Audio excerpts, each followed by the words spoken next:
Hi there, welcome back. My name is Sheldon MacLeod. This is Thinking Out Loud, presented to you here exclusively by the Saltwire Network. And as you might imagine, I have lots of emails from lots of different people who have different story ideas, different thoughts, different things they want to bring to my attention so I can bring it to your attention.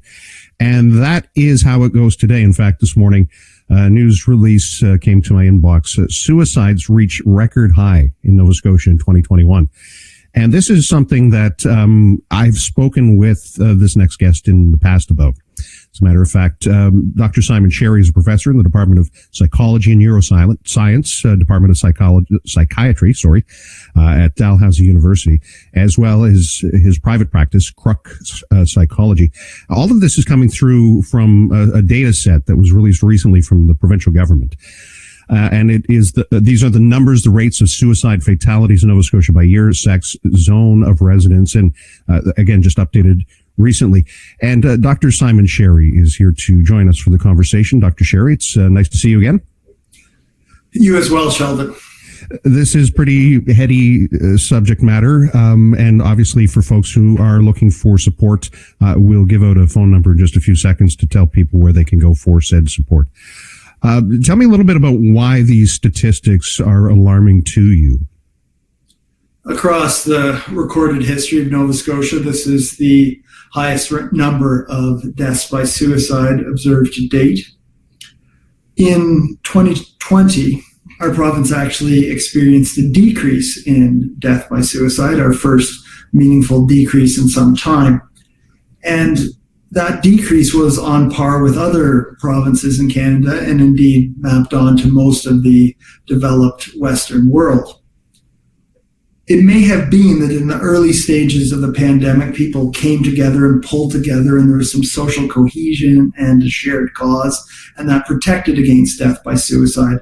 At the same time, keep in mind, we were widely implementing social safety nets, programs like CERB, again, buffered against the stresses and negative economic impacts of the pandemic. However, unfortunately, this pandemic has dragged on. And as we tried to mitigate COVID-19, we pursued policies that disconnected people from work and each other and recreation and school. And these policies and the pandemic itself have corroded Nova Scotians' mental health. Anxiety, isolation, substance abuse, sedentariness have all been part of the problem here. And so despite an initial decline, we've now seen a record-breaking increase in death by suicide here in the pandemic years in Nova Scotia. Yeah, I'm not a statistician, but I'm looking, as you point out, for 2021, 142. Deaths by suicide, and in 2018 it was 140. It's been between 125 and 140 for some time. So I'm just curious as to, is this an anomaly? I know it may be a record, it may be the highest number ever recorded, but you've talked about the suicide epidemic in the past. So how does this play into what you're asking of governments to come up with a policy, something that will actually make a difference? So we have to realize that between 2000 and 2012, Nova Scotia's suicide rate climbed faster than any other province in Canada. And since roughly 2012, it's bounced between 115 people and this recent high of 142. Our province, across a number of governments, has yet to take a government-led initiative to prevent suicide.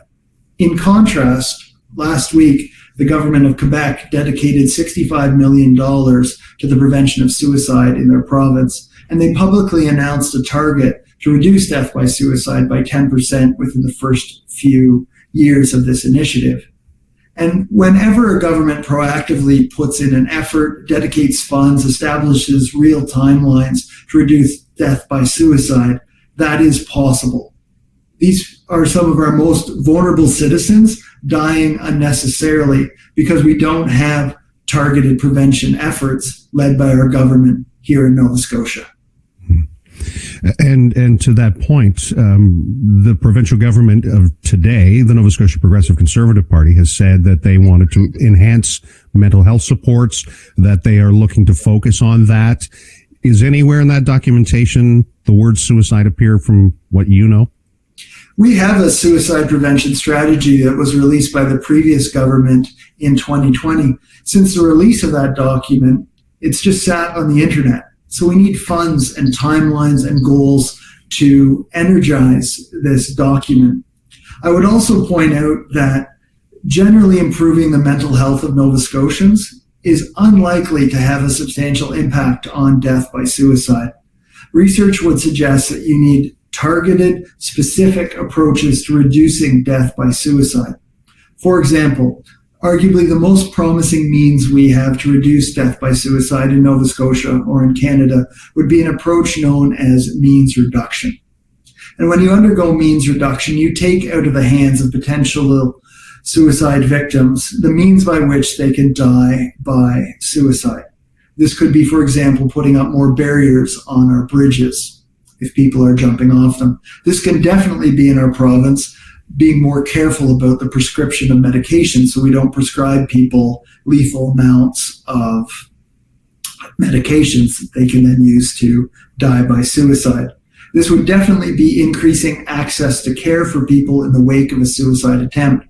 We need to connect people to psychological and to pharmacological interventions that are known to help prevent suicide. More generally, we also need to improve our training of physicians, psychologists, and psychiatrists so that our key mental health workers are better equipped to help individuals who are at risk to die by suicide.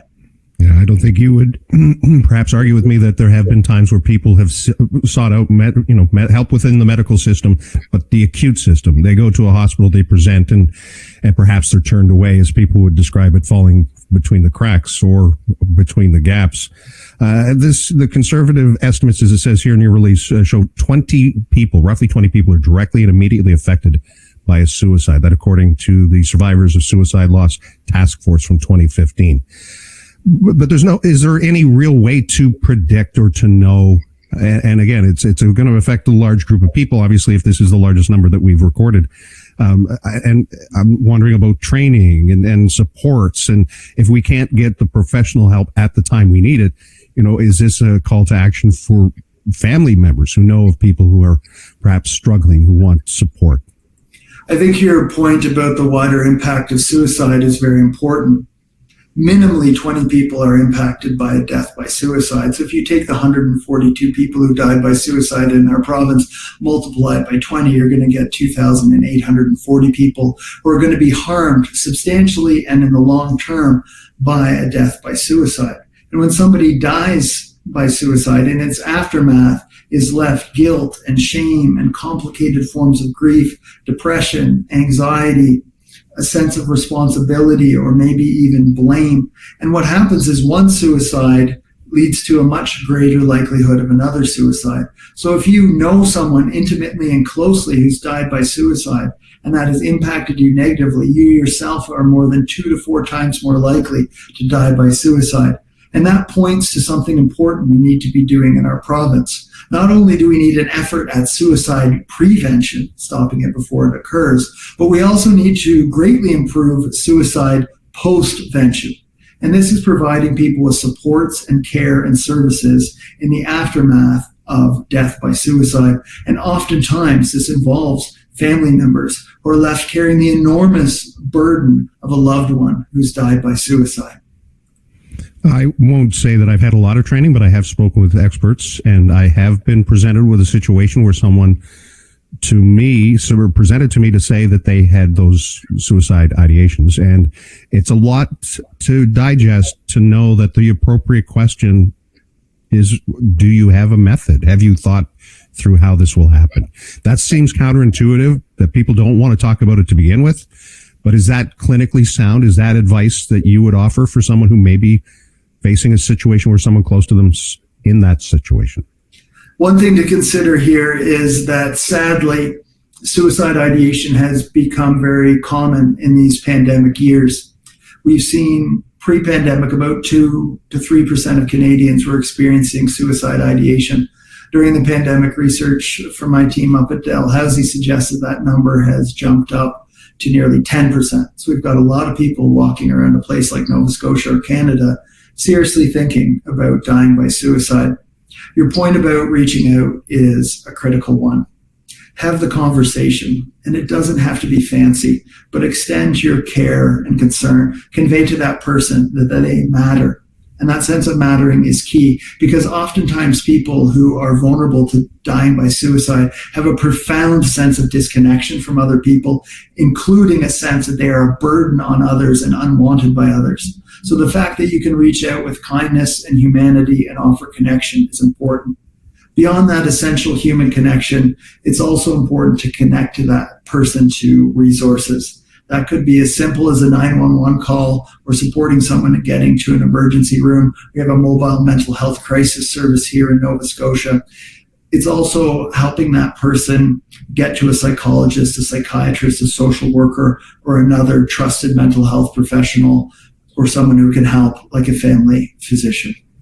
And Dr. Simon Sherry, you're putting this out there. What are you hoping comes of this information? What are you hoping that your stand and your plea for urgent action leads to?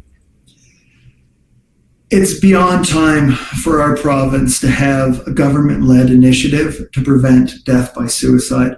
There are numerous examples in Canada and around the world that suggest almost immediately we can reduce death by suicide by somewhere between 10 and 25% if we have a coordinated government-led initiative that's energized by real funds with actual deadlines.